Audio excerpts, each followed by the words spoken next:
Household chores such as sweeping, dusting, cleaning, and vacuuming are exciting challenges for a young child. Israel's father gives him child-sized tools instead of toy cleaning tools so he can clean his environment with a natural purpose.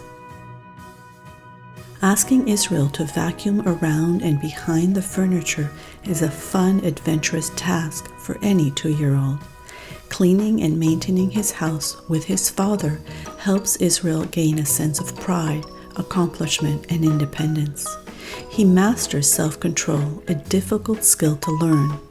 Although Israel isn't as thorough as his parents are just yet, this contribution is a stepping stone toward reaching his full potential.